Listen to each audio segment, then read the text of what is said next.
ureter.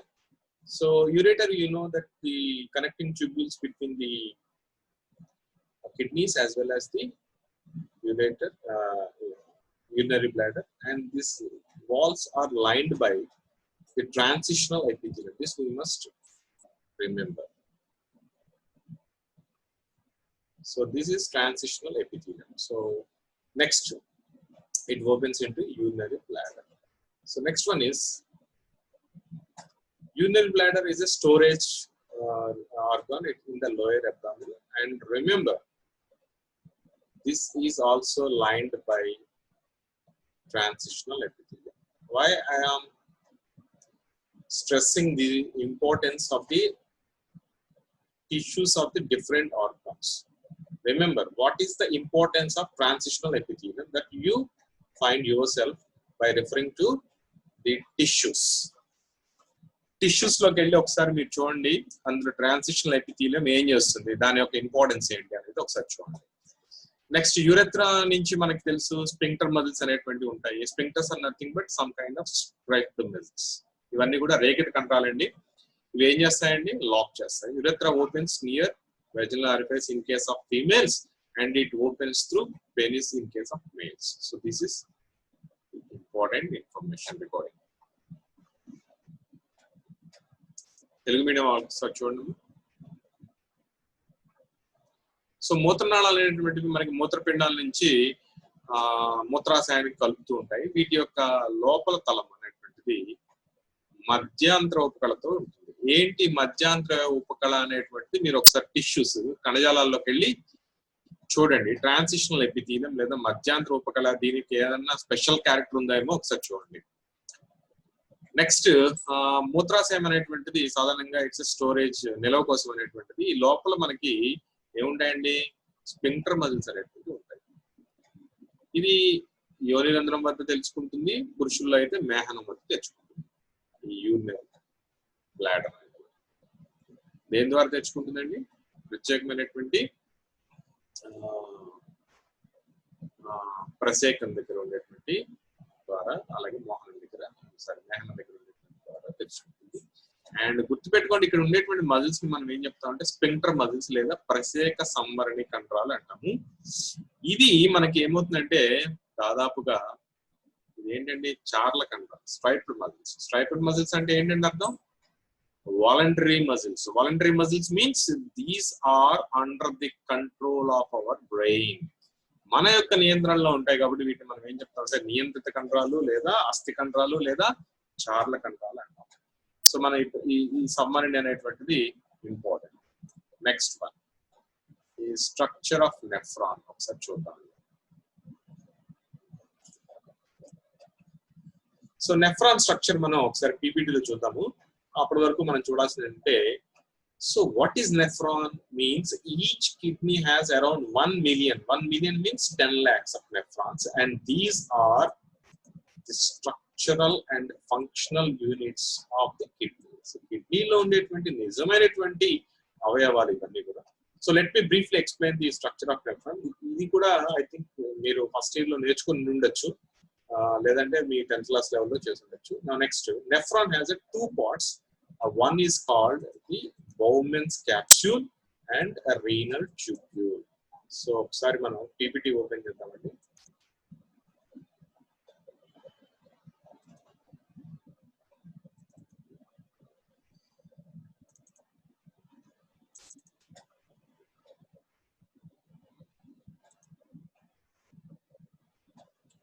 ఒకసారి మనం కనుక చూస్తే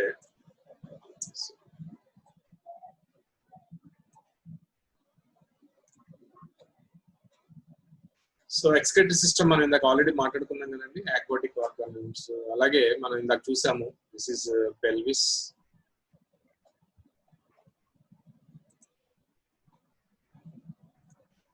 so this is pelvis reason. ఒకసారి బ్రీఫ్ గా చూద్దాము, ఎందుకంటే డయాగ్రామ్స్ మీకు ఇంకా అర్థం అవుతాయి ఉద్దేశంతో.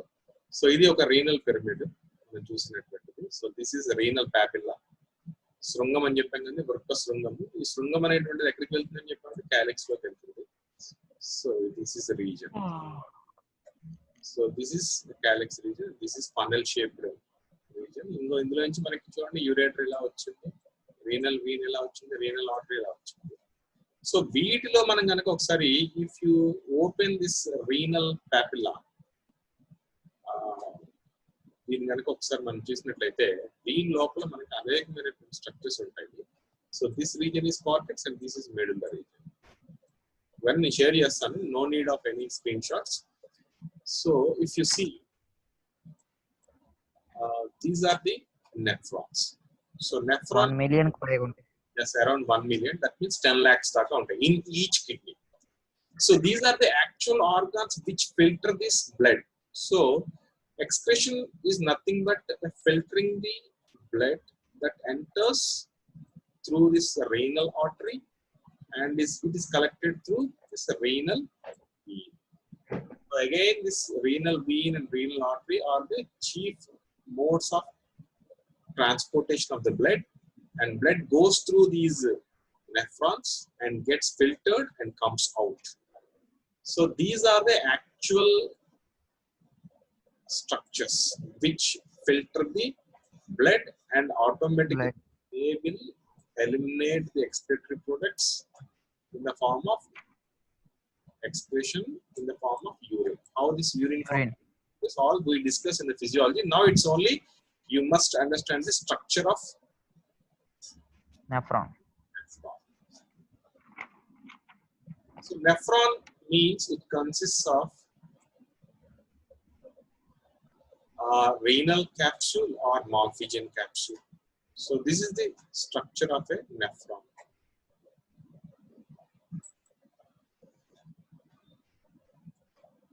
Picture anta కనిపిస్తుందండి మంచిగానే? స్లైడ్ అంతా కనిపిస్తుంది sir. Okay. So if you come to the structure of this nephron, it consists of two parts. One is called the Malpighian corpuscle or renal corpuscle, and second one is renal tubule. Endante this is the Malpighian capsule, this part, and మిగిలిన 20 part, the remaining part is called the renal tubule. Telugu medium వాళ్ళు చూడండి అమ్మా, structure లో మనం చూసినట్లయితే ఈ వృక్కం ఇవన్నీ కూడా దీన్ని ఏమంటామంటే నెఫ్రాన్ లేదా ప్రాథమిక వృక్కము అంటాము. ఏమంటామండి? నెఫ్రీడియం లేదా ప్రాథమిక వృక్కము అంటాము. వృక్క ప్రమాణం ప్రతి కిడ్నీలో మనకి ప్రతి మూత్రపిండంలో అరౌండ్ 10 లక్షలు 1 మిలియన్ దాకా ఉంటాయి. ఇవి మనకి నిజమైనటువంటి ఆర్గాన్స్ అన్నమాట, ఫిల్టర్ చేసేటువంటి వడపోసేటువంటి ఆర్గాన్స్. మనం ఇందాక చెప్పుకున్నట్టు ఇక్కడ చూడండి, ఈ రక్తం అనేటువంటిది ఫర్ ఎగ్జాంపుల్ మనకి శరీరంలో ఉన్నటువంటి అన్ని భాగాల నుంచి రక్తం తీసుకొని ఈ సిర ద్వారా, వృక్క సిర ద్వారా ఏమవుతుందంటే దీంట్లోకి వెళ్తుంది. దీంట్లోకి వెళ్ళినప్పుడు శరీర భాగాల నుంచి వచ్చేటువంటి వాటిలో మనకి అన్ని రకాలైనటువంటి విసర్జ పదార్థాలు ఉంటాయి. ఫర్ ఎగ్జాంపుల్ కార్బన్ డైఆక్సైడ్ ఉంటేనేమో ఎలిమినేటెడ్ త్రూ లంగ్స్, అండ్ మిగిలినవన్నీ కూడా ఏమవుతాయి ఇక్కడ ఎలిమినేట్ అవుతాయి. ఎలిమినేట్ అయ్యేటప్పుడు ఏమవుతుందంటే దీని ద్వారా వెళ్తుంది. ఈ వెళ్ళేటువంటి క్రమంలో ఏమవుతుందంటే ఈ బ్లడ్ అంతా కూడా ఆల్మోస్ట్ సన్నటి రక్తకేశ నాళికల ద్వారా ఇక్కడ ఉండేటువంటి నెఫ్రాన్ ద్వారా చాలా దగ్గర సంబంధాన్ని ఏర్పరచుకుంటుంది. అదేంటో మనం చూద్దాం. అప్పుడు వ్యాపన పద్ధతిలో మనం ఎలా అయితే వాయుగోణుల్లో మనం చూసాము కార్బన్ డైఆక్సైడ్ ఆక్సిజన్ ఎలా అయితే వ్యాపన పద్ధతిలో వినిమయం జరుగుతాయో ఇక్కడ కూడా అదే జరుగుతుంది. సో స్ట్రక్చర్ ఒకసారి చూస్తే మనకు అర్థమవుతుంది. ఈ వృక్క ప్రమాణము లేదా నెఫ్రాన్ అంటాను. ఇక్కడ నుంచి నెఫ్రాన్ లో 2 భాగాలు ఉంటాయి. అది ఒక భాగాన్ని మనం ఏంటంటే మార్ఫీజియన్ దేహము అంటాము. ఏమంటామండి? మార్ఫీజియన్ దేహము లేదా వృక్క కణము అని కూడా అంటాము. రెండవ భాగాన్ని మనం ఏం చెప్తామంటే వృక్క నాళము అంటాం, రీనల్ ట్యూబ్యూల్. సో ఇది important. So this is called Malpighian దేహము లేదా Malpighian capsule, and second one is called renal tubule. So మళ్ళీ మనం చూద్దామండి. ఇప్పుడు మాల్ఫీజియన్ దేహం దగ్గరికి వచ్చేస్తే ఏముంటుంది అనేది, ఇక్కడ ఏం జరుగుతుందంటే బ్లడ్ యొక్క ఫిల్టరేషన్ జరిగేటువంటిదంతా ఇక్కడే అన్నమాట. మిగిలినటువంటి పార్ట్ అంతా కేవలం ట్రాన్స్పోర్టేషన్ ఆఫ్ దిస్ ఫిల్టర్, ఏదైతే ఫిల్టర్ అయిందో దాన్ని ట్రాన్స్పోర్ట్ చేస్తుంది. అంటే ఇక్కడ ఏం జరుగుతుందంటే మనకి ఆల్మోస్ట్ మీకు ఇక్కడ నుంచి మొత్తం అంతా కూడా ఈ ఏవైతే ఫిల్టర్ అయ్యి నైట్రోజనస్ వేస్ట్ ఉందో అదంతా కూడా ఈ వృక్కనాళం ద్వారా ప్రవహిస్తుంది. బ్లడ్ లోపలికి వస్తుంది, ఇక్కడ ఫిల్టరేషన్ జరిగిపోతుంది, ఆటోమేటిక్ గా మళ్ళీ బ్లడ్ అనేటువంటి బయటకు వెళ్ళిపోతుంది. సో ఒకసారి జాగ్రత్త చూద్దాం. మాల్ఫీజియన్ దేహం గురించి ఒకసారి చూద్దాం. ఇందులో మనకి రెండు భాగాలు ఉంటాయి. One is called the Bowman's capsule and second one is called glomerulus. So ఇది కూడా మీరు చిన్న క్లాసులు తెలుసుకొని ఉన్నారు. బౌమెన్స్ క్యాప్సూల్ అంటే ఏం లేదండి, మాల్ఫీజియన్ దేహంలో this is the cup like structure and this is the Malpighian capsule. ఇక్కడ నుంచి మనకి ఏమవుతుందంటే మనకి రీనల్ ట్యూబ్యూల్ అనేటువంటిది, నాళం అనేటువంటిది, వృక్కనాళం పోయాలి. ఈ లోపల ఉండేటువంటి ఈ లోపలికి ఈ లోపలికి వచ్చేటువంటి రక్తము దీన్ని ఏమంటాం అంటే అభివాహి రక్తనాళం ఉంటుంది. ఏ ఫరెంట్ గుర్తుపెట్టుకోండి, ఏ ఫరెంట్, AFFERENT, ఏ ఫరెంట్. బయటికి వెళ్ళిపోయే దాన్ని మనం ఏం చెప్తాం అంటే ఈ ఫరెంట్ అంటాం. సో దిస్ ఈస్ కాల్డ్ అభివాహి, అంటే లోపలికి వస్తుంది, దీన్నేమో బయటికి వెళ్ళిపోతుంది. సో రక్త ధమని అనేటువంటి రక్తాన్ని తీసుకొని వస్తుంది. ఇది తీసుకొని వచ్చి ఇక్కడ లోపల ఏమైపోతుందంటే అనేకమైనటువంటి ఇలాంటి స్ట్రక్చర్ ఏర్పడుతుంది. సన్నగా చీలిపోయి రక్తకేశ నాళికల యొక్క వలలాగా ఏర్పడుతుంది అనమాట. ఈ వలలన్నీ మళ్ళీ కలిసిపోయి మళ్ళీ అపవాహి రక్త ధమని ద్వారా బయటకు వెళ్ళిపోతుంది. So the Malpighian capsule consists of two parts. One is called the Bowman's capsule. So this is Bowman's capsule. So this is cup shaped. And another one is called the glomerulus. Glomerulus is nothing but the tough capillaries, blood capillaries. Okay. So renal tubule వచ్చేసరికి మనకి ఇక్కడ నుంచి వచ్చేటువంటి భాగాన్ని అంతా కూడా renal tubule అంటాము. దీంట్లో మనకి ఒక పార్ట్స్ ఎలా ఉంటాయో ఒకసారి చూద్దాం. So this renal tubule consists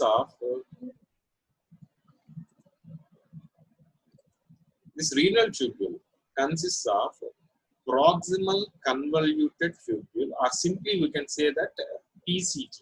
ఏంటి proximal అంటే ఏంటంటే, so this is the area, this is the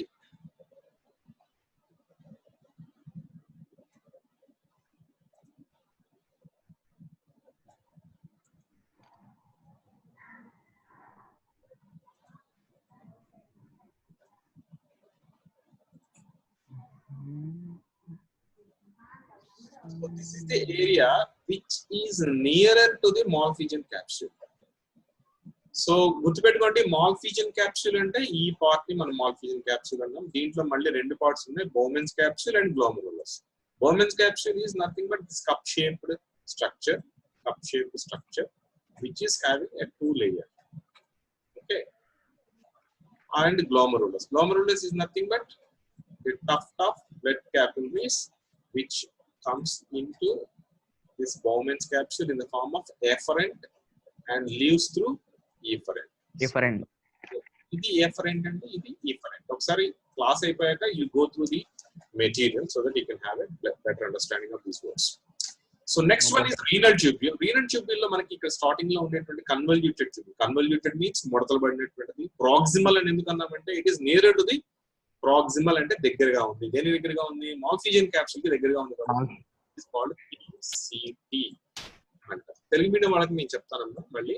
దీన్ని ఏమంటారంటే సమీప సంబళిత నాళిక అంటాం. సమీప అంటే మాల్ఫీజియన్ దేహానికి దగ్గరగా ఉంది.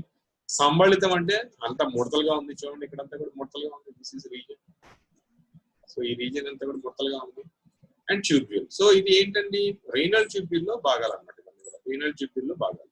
సో నెక్స్ట్ చూస్తే మనకి దీని తర్వాత మీకు ఇలా U shape hair pin bend లాగా ఉంది చూసారా. And this is called loop of హెన్లీ అంటాం. హెన్లీ సిక్కిము అంటాం. సిక్కిం అంటే యూ షేప్ బెండ్ అన్నమాట, మన హెయిర్ పిన్ లాగా ఉంటుంది అన్నమాట.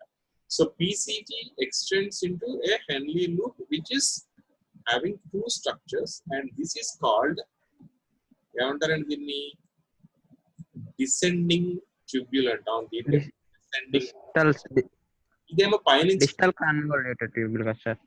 ఆరోహణ నాళిక అంటాము, దీన్నేమో ఆరోహణ నాళిక అంటాం. ఈ రెండు కలిస్తే మనకు వచ్చేదాన్ని హెన్లీస్ లూప్ అంటాం.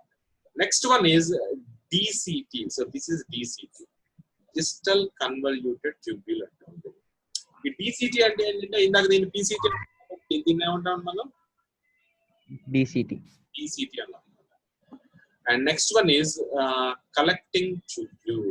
ఈ డిసిటి అన్ని కూడా కలిసి ఇలాంటి నెఫ్రాన్ల సంబంధించిన డిసిటీలు అన్ని కూడా కలిసి ఏర్పడతాయంటే ఒక ట్యూబ్యూల్ ఏర్పడతాయి. దీన్ని మనం ఏమంటాం? కలెక్టింగ్ ట్యూబ్యూల్ అంటాము. లేదా దీనికి ఇంకొక పేరు ఏంటంటే సంగ్రహణ నాళము అంటాం. ఓకేనా? సో ఒకసారి తెలుగు మీడియం వాళ్ళకి కూడా ఒకసారి పరిచయం చేద్దాము. So first of all English medium వాళ్ళు ఒకసారి చూడండి. So the nephron is the most structural and physiological part అన్నమాట. వృక్క ప్రమాణం అనేటువంటిది నిర్మాణాత్మక మరియు క్రియాత్మక అవయవం. ఎందుకు అన్నా అంటే structurally it is the basic unit and functionally also it is the basic unit. So it is the structural as well as functional unit of the kidneys. So కిడ్నీలో ఉండేటువంటి నిజమైనటువంటి వడపోసేటువంటి అవయవం కాబట్టి దీన్ని మనం ఏం చెప్తామండి? స్ట్రక్చరల్ అండ్ ఫంక్షనల్ ఆస్పెక్ట్ లో చెప్తాం. Next it consist of 2 parts. One is called Malpighian capsule or renal capsule and renal tubule. So Malpighian capsule consists of Bowman's capsule and glomerulus. And next one is renal tubule. Renal tubule consists of PCT or proximal convoluted tubule. This is Henle's tubule, Henle's loop. Henle's loop consists of 2 parts. The one is nearer to the PCT is called descending tubule, and one is nearer to the DCT is called ascending tubule. And this is a DCT, distal convoluted tubule. Again, it is convoluted, and all these DCTs of various nephrons are collected into a collecting duct, and this collecting duct is continuous with the urethra. Ureter toti velipotundata. Is it clear for all? Yes, sir.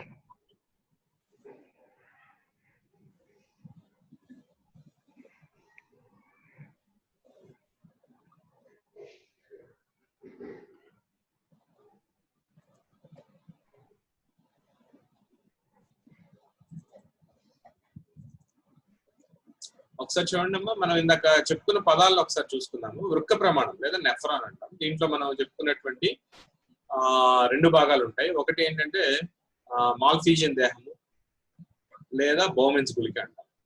ఈ Malpighian దేహంలో మనకి ఉండేటువంటి దాన్ని Bowman's గుళిక, and లోపల ఉండే దాన్ని ఏమంటామంటే రక్తకేశనాళిక గుచ్ఛం అంటాము లేదా గ్లోమరులస్ అంటాము. నెక్స్ట్ వన్ ఈజ్ కాల్డ్, మిగిలినదంతా కూడా ఏమంటామండి మనం దాన్ని వృక్క నాళిక అంటాం. సో వృక్క నాళిక, సో బౌమెన్స్ గుళిక, వృక్క నాళిక. సో గ్లోమరులస్ అనేటువంటిది 2 రకాలుగా ఏర్పడుతుంది. అది ఎలా అంటే వృక్క ధమని 2గా చీలిపోతుంది. లోపలికి వచ్చేదాన్నేమో ఎఫరెంట్ రీనల్ ఆర్టరీ లేదా అభివ్రాహి వృక్క ధమని అంటాము. తీసుకెళ్లిపోయేదాన్నేమో అపవాహి వృక్క ధమనిక అంటాం. So remember, this is not artery, this is arteriole. అంటే artery is already divided into arteriole. Arterioles again divided into capillaries. So capillaries అనేటువంటివి ఎలా ఏర్పడతాయి? ఆర్టియోల్స్ నుంచి ఏర్పడతాయి. సో ఆర్టియోల్స్ అన్ని కూడా ఏమవుతాయండి? డిపెండ్ ఇలా గ్లోమరులస్ లాగా డిపెండ్ అవుతాయి.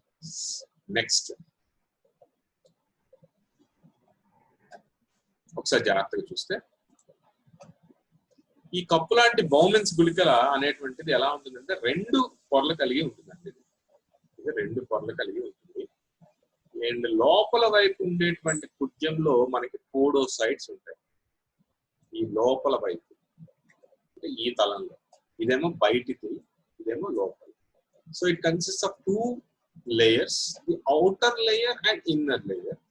Outer layer consists of podocytes or పాదకణాలు అంటారు. ఈ పాదకణాలు అనేటువంటివి దేంతో దగ్గరగా సంబంధాన్ని కలిగి ఉంటాయి అంటే రక్తకేశనాళికతోటి సంబంధాన్ని కలిగి ఉంటాయి. ఆ సంబంధాన్ని మనం చూద్దాం. ఎంత దగ్గర సంబంధం కలిగి ఉంటాయి అంటే చాలా ఈజీగా మనకి చిన్న చిన్న రంధ్రాలు ఉంటాయి పోడోసైట్స్ లో. ఫిల్ట్రేషన్ స్లిట్స్ ఆర్ చీలిక రంధ్రాలు అంటారు. ఆ రంధ్రాలు అనేటువంటివి ఇక్కడ ఉన్నటువంటి ఈ పాదకణాలు దేనికి సంబంధించినవి? బౌమెన్స్ క్యాప్సూల్ సంబంధించినవి. ఇక్కడ ఉండేటువంటి కేశనాళికల్లో ఉండేటువంటి సన్నటి పొర ఉంటుంది, ఎండోథీలియం ఉంటుంది. సో ఈ ఎండోథీలియం, ఇక్కడ ఉండేటువంటి పాదకణాల్లో ఉండేటువంటి ఫిల్ట్రేషన్ స్లిట్స్, ఇవన్నీ కూడా చాలా దగ్గర సంబంధాన్ని కలిగి ఉండి ఈజీగా వ్యాపన పద్ధతిలో ఇక్కడ ఉండేటువంటి ఎలిమినేషన్ అనేటువంటి జరుగుతుంది. సో ఎప్పుడైతే ఈ ఎలిమినేషన్ జరుగుతుందో ఈ కుహరంలోకి రావడానికి అవకాశం ఉంది. ఓకేనండి. సో రక్తకేశనాళిక గుచ్చము అండ్ బౌమెన్స్ గుళికని కలిపితే మనం ఏమంటామండి? మాల్ఫీజియన్ దేహము లేదా రీనల్ కార్పస్క్యూల్ అంటాం. నెక్స్ట్ ఇది నెక్స్ట్ పార్ట్ ఎక్కడికి వెళ్తుందండి మనకి చూస్తే జాగ్రత్తగా.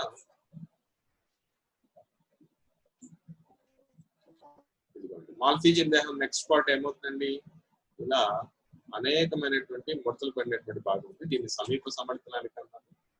అండ్ ఈ భాగం అంతా కూడా మనకి ఏమవుతుందంటే వృక్కనాళము కింద వస్తుంది. రీనల్ ట్యూబ్యూల్ లేదా వృక్కనాళం. ఈ వృక్కనాళంలో మనకి భాగాలు చూడండి. మాల్ఫీజియన్ దేహం తర్వాత సమీప సంబళిత నాళిక, నెక్స్ట్ యు ఆకారపు హెన్రీ సిక్యం. ఈ హెన్రీ సిక్యంలో మనకి ఇటువైపు అంటే సమీప సంబళిత నాళిక దగ్గరగా ఉండేదాన్ని మనమేమో అవరోహ నాళిక. అవరోహం అంటే పైనుంచి కిందకి వచ్చేది. ఆ తర్వాత కింద నుంచి పైకి వెళ్ళేది. దీన్ని మనం ఏమంటామంటే ఆరోహ నాళిక అంటాం. నెక్స్ట్ దూరస్థ సంబళిత నాళిక అనేటువంటిది మళ్ళీ ముడతలు పడి ఉంటుంది. ఇవన్నీ కూడా కలిసి ఒక సంగ్రహణలో తెచ్చుకుంటాయి. ఇక్కడ చూడండి, ఇది ఒక నెఫ్రాన్కి సంబంధించినటువంటి దూరస్థ సంబళిత నాళిక లేదా దూరాగ్ర సంబళిత నాళిక. ఇలాంటి సంబళిత నాళికలు అన్ని కూడా ఇక్కడికి ఓపెన్ అవుతాయి. ఇట్లా ఇవన్నీ కలిస్తే ఏమైపోతుందంటే మనకి సంగ్రహణ నాళిక ఏర్పడుతుంది. So this is important. దీన్ని ఒకసారి జాగ్రత్తగా చూడండి.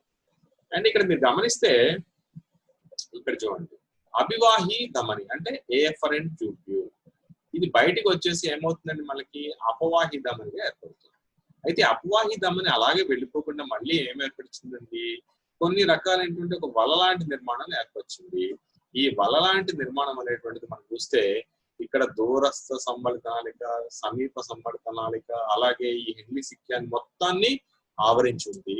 అండ్ దీన్ని మనం ఏమంటామంటే వాసా రెక్ట అంటాం. చాలా important structure. So that means the glomerulus enters into the Bowman's capsule in the form of afferent arteriole and leaves in the form of efferent arteriole. But it again forms a network of capillaries around this Henle's loop. All these are called collectively known as vasa recta. So this is the structure of our nephron. ఓకేనండి. So దీని తెలుగులో ఏమంటారంటే పరినాళిక కేశనాళిక ప్లక్ష్యం అంటారు. పెరిట్యూబులార్ capillary network అంటారు. తెలుగులో ఏమంటారండి దాన్ని? Peritubular capillaries అంటాము. Or simply we can say, ఇక్కడ చూడండి ఒకసారి, రీనల్ ట్యూబ్యూల్ చుట్టూతా ఉండేదాన్ని మనం ఏం చెప్తామంటే పెరిట్యూబులార్ క్యాపిలరీ నెట్వర్క్ అంటాము. If this peritubular network in the Henle's loop is called vasa recta. So remember, vasa recta is nothing but the fret-like structures, especially in the Henle's loop, and our entire structure we call it as a peritubular capillary. Okay, na?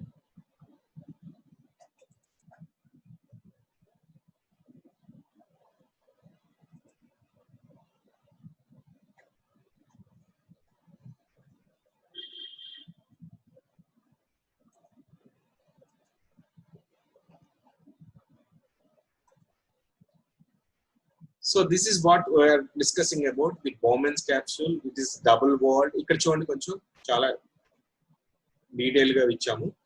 So this is the 2-layer. Sir screen sharing రావట్లేదా? Okay ఒక్క నిమిషం.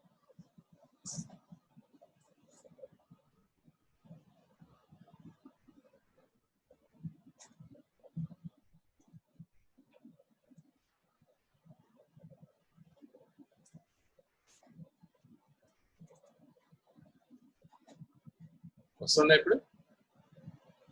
వస్తుంది sir.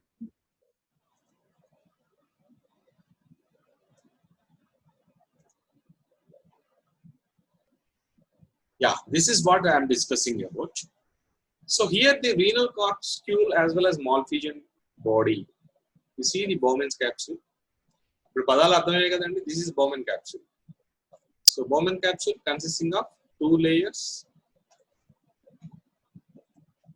So this is inner layer and this is outer layer. The inner layer consists of the podocytes. మనం ఇందాక మాట్లాడుకున్నాం కదా, ఇవి podocytes.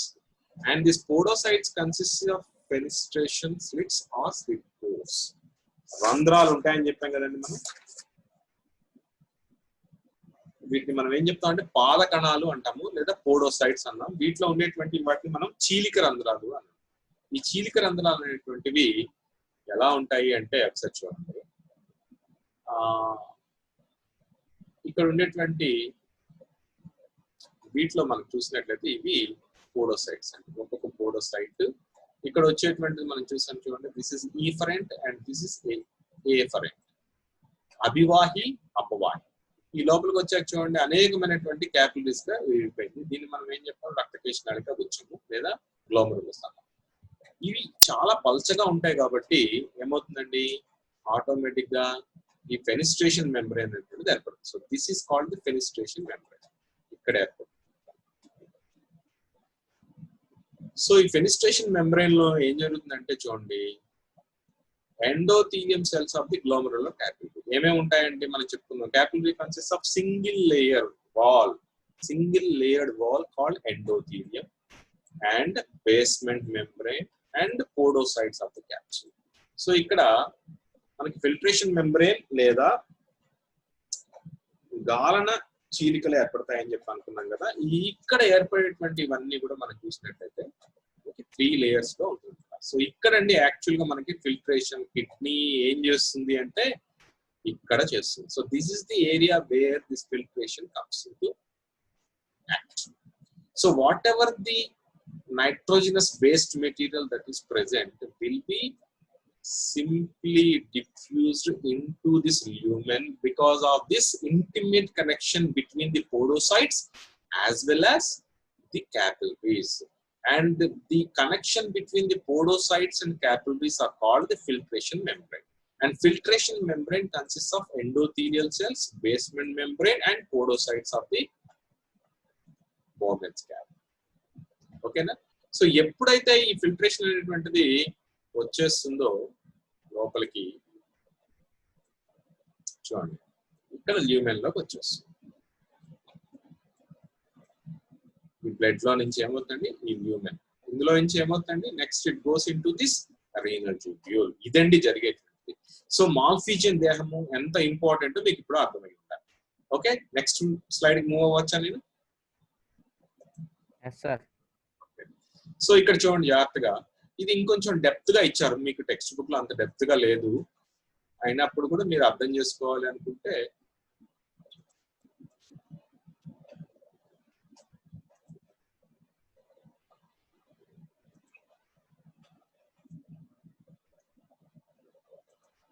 ఒకసారి జాగ్రత్తగా చూడొచ్చు. So this is the filtration membrane, లేదంటే గాలన మెంబ్రేన్ లేదా గాలన రంధ్రాలు అనమాట. సో ఇందులో అన్ని కూడా మీకు ఈజీగా ఇందాక మనం చెప్పింది మళ్ళీ ఇంకొకసారి చెప్తాం. ఇది ఇంకొంచెం డెప్త్ గా మనం చెప్తాం, ఎలా ఉంటుందో ఒకసారి చూద్దాం. ఇది గ్లోమ క్యాపిలరీ అండ్ రక్తకేశనాళిక, ఇది పోడోసైట్స్. ఈ పోడోసైట్స్ ఇవి చాలా దగ్గరగా ఉన్నాయి. సో ఇక్కడ మనకి ఏం ఏర్పడుతుంది ఫిల్ట్రేషన్ మెంబ్రేన్ లేదా ఫిల్ట్రేషన్ స్లిట్స్ అనేటువంటివి ఉన్నాయి. ఈ చిన్న పార్ట్ ని మనం ఓపెన్ చేసి చూస్తే ఇలా ఉంటుంది చెప్తాం. సో మనం తెలుసుకోవాల్సింది ఏంటి అంటే ఇక్కడ ఉండేటువంటి పోడోసైట్స్ అండ్ క్యాపిలరీస్ కలిసి మెంబ్రెయిన్ లాగా ఏర్పరుస్తాయి తెలుసుకుంటే సరిపోతుంది. నెక్స్ట్ వన్ ఇక్కడ చూడండి, మనం ఇక్కడ గమనించినట్లయితే ఇవన్నీ కూడా ఈ ల్యూమెన్ లోకి వస్తాయి. What ever the filtration diffused into this Bowman's capsule goes into this lumen. ఇది ఇంకొంచెం అల్ట్రా స్ట్రక్చర్ అండి. ఒకసారి జాగ్రత్తగా చూస్తే ట్రైలేయర్డ్ ఫిల్ట్రేషన్ మెంబ్రేన్ ఎలా ఉంటుంది అనేది చెప్తున్నారు. సో ఇది గ్లోమరులార్ క్యాప్సూల్ అండి. ఇది గ్లోమరులార్ క్యాప్సూల్ ల్యూమెన్ అంటే మనకి లోపలికి వచ్చేటువంటిది. ఇక్కడ నుంచి మనకి ఈ స్పేస్ యూరినరీ స్పేస్ అన్నమాట. ఇవన్నీ కూడా రంధ్రాలు, మనకి చీలిక రంధ్రాలు లేదా ఫెనిస్ట్రే అన్నాం కదా. ఫెనిస్ట్రే మీన్స్ గ్యాప్స్ అన్నమాట. సో ఇది అంతా మీకు అవసరం లేదు, జస్ట్ అండర్స్టాండింగ్ కోసం కొంచెం ఎక్కువగా చెప్పారు. సో నెక్స్ట్ ఇది ఒకసారి జాగ్రత్తగా చూస్తే, సో ఇది Bowman's capsule, renal tubules, convoluted tubules. So ఒకసారి జాగ్రత్తగా మీరు గమనించినట్లయితే this is the cortex region and this is medullar region. Every every nephron is situated that so that the cortex region consists of this glomerulus and PCT and DCT, whereas the Henle's loop will always in the medullary region. This you should remember. Always you have a this kind of structure. Nephrons which are located in the cortex region will have this kind of structure. Okay. So this is Henle's loop. This is descending, and this is ascending tubule. This is DCT. And if you see the structure of this renal tubule, let us see how this renal tubule is structured.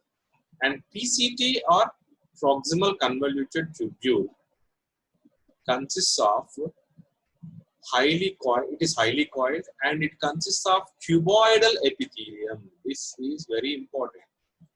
This is cuboidal epithelium. ఎందుకు cuboidal epithelium ఉంటుందని చెప్పగలరండి? స్తంభాకార ఉపకళ ఉంటుందండి ఇక్కడ. స్తంభాకార ఉపకళలో మనకు తెలుసు ఏముంటాయండి స్తంభాకార ఉపకళలో? Outer layer లో మనకి మైక్రోవిల్లే లేదా సూక్ష్మ చూషకాలు ఉంటాయి. మనకి స్తంభాకార ఉపకళ ఇంకా ఎక్కడ వచ్చింది డైజెస్ట్ సిస్టమ్ లో ఒకసారి నాకు తర్వాత పెట్టండి మెసేజ్. సో ఇవి ఏం చేస్తాయంటే ఇంక్రీజ్ ది అబ్జార్ప్షన్ ఏరియా, శోషణ అనేది పెంచుతాయి అనమాట ఇవి. అండ్ అందులో వీటిలో మైటోకాండ్రియా ఎక్కువగా ఉంటుంది. మైటోకాండ్రియా ఎక్కువగా ఉంటుందంటే అర్థం ఏంటండి? రెస్పిరేషన్ చాలా ఎక్కువ జరుగుతుంది. అంటే ఎగ్జార్ప్షన్ అనేటువంటిది బాగా జరగాలంటే ఇక్కడ ఎనర్జీ బాగా కావాలి కాబట్టి మైటోకాండ్రియా ఎక్కువగా ఉంటాయి. సో పీసీటీ యొక్క ఇప్పుడు మనం టిష్యూ లెవెల్స్ చూస్తున్నాం అండి, ఇది important. PCT will have cuboidal epithelium with microvilli. Next one. So loop of Henle లేదా హెన్లీ సిక్యంలో చూస్తే మనకి అవరోహనాళిక ఆరోహనాళిక అనేటువంటివి ఉంటాయి.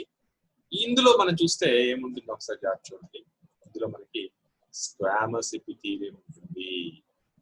ఇందాకేమో క్యూబాయిడల్, ఇక్కడేమో క్యూబాయిడల్ ఎపిథీలియం ఉంది, ఇక్కడేమో మనకి స్క్వామస్ తెల్కల ఉపకళ ఉంటుంది. ఇదేం చేస్తుంది? నీటికి చాలా ఈజీగా పెర్మియబుల్ గా ఉంటుంది. పెర్మియబుల్ అంటే నీటిని ఈజీగా తన ద్వారా పోనిస్తుంది. శోషణ పారగమ్యత అంటాం దాన్ని. నీటికి పారగమ్యతను కలిగి ఉంటుంది. కానీ సోడియం క్లోరైడ్ లాంటి వాటికి పారగమ్యతను కలిగి ఉండదు. సో దీని ద్వారా వాటర్ వెళ్తుంది కానీ సోడియం క్లోరైడ్ లాంటివి మాత్రం బయటికి వెళ్ళవు, లోపలికి రావు. అలాగే అసెండింగ్ లింబో చూస్తే ఇది క్యూబాయిడల్ ఎపిథీలియం లో ఉంటుంది. సో ఇవన్నీ కూడా గుర్తుపెట్టుకోవాలండి మీరు. ప్రతి రీజియన్ లో ఉండేటువంటి టిష్యూ ఏంటి, దాని పని ఏంటి అనేది ఒకసారి మీరు ఈ క్లాస్ అయిపోయిన తర్వాత కూర్చొని రాసుకోండి. Right, this Bowman's capsule, Bowman's capsule లో ఏం టిష్యూ ఉంటుంది, దాని పని ఏంటి, పీసీటీలో ఏముంటుంది, దాని పని ఏంటి, పీసీటీలో ఏముంటుంది, దాని పని ఏంటి. అలాగే అసెండింగ్ ట్యూబుల్ లో మనకి ఏముంటుందండి? మళ్ళీ అసెండింగ్ ట్యూబుల్ అంటే దిస్ పార్ట్. మళ్ళీ ఇక్కడ ఏముంటుందండి? క్యూబాయిడల్ ఎపిథీలియం ఉంటుంది. ఎక్కడైతే క్యూబాయిడల్ ఎపిథీలియం ఉంటుందో ఏమవుతుందండి? మనకి టిష్యూ అనేది ఈజీగా అబ్జార్ప్షన్ చేసుకోవడానికి ఉంటుంది. అండ్ ఇది ఆపోజిట్ అండి, గుర్తుపెట్టుకోండి. ఇక్కడ impermeable for water and permeable sodium chloride, దీనికి ఆపోజిట్ గా ఉంటుంది. సో ఇది రెండు. ఇక్కడేమో ఇంపెర్మియబుల్, ఇక్కడేమో permeable for sodium electrolytes. But ఇక్కడైతే వాటర్ కి impermeable and permeable. So this remember. So water అనేటువంటిది ఈజీగా వెళ్తుంది ఇక్కడ.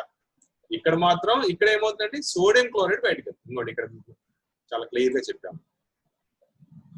See, so water is permeable and here sodium chloride is permeable. Automatically ikkada sodium chloride is not permeable and here water is not permeable. So this have to remember. Next, distal convoluted tubule again consists of cuboidal epithelium. So cuboidal epithelium in PCT and in DCT we have cuboidal epithelium. In case of this descending tubule we have squamous epithelium. And also in the ascending tubule we have cuboidal epithelium. And next one is collecting tubule. So collecting tubule is a straight collecting of all these DCTs. Okay. So next,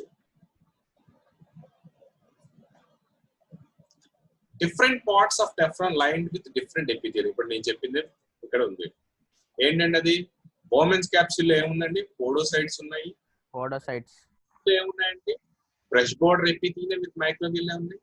and Malpighian capsule location of the different parts of the nephron మనం చూస్తే Malpighian and PCT డిసిటీ ఎక్కడ ఉన్నాయండి? Cortex region లో ఉన్నాయి. అమ్మ Telugu medium వాళ్ళు వింటారా? దవ్వ ప్రాంతము అలాగే వల్కల ప్రాంతంలో ఉన్నాయి కదా. ఈ నెఫ్రాన్ లో ఉండేటువంటి ఈ పైన ఉండేటువంటి అంటే బోమెన్స్ క్యాప్సూల్, సమీప సమర్థనాలిక, దూర సమర్థనాలిక ఇవన్నీ కూడా ఎక్కడ ఉన్నాయండి?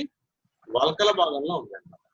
అలాగే మనకి హెన్లీస్ లూప్ అలాగే కలెక్టింగ్ ట్యూబిల్ ఇవన్నీ కూడా ఎక్కడ ఉన్నాయండి? మనకి మెడుల్లా రీజియన్ లో ఉన్నాయన్నమాట, దవ్వ ప్రాంతంలో ఉన్నాయి.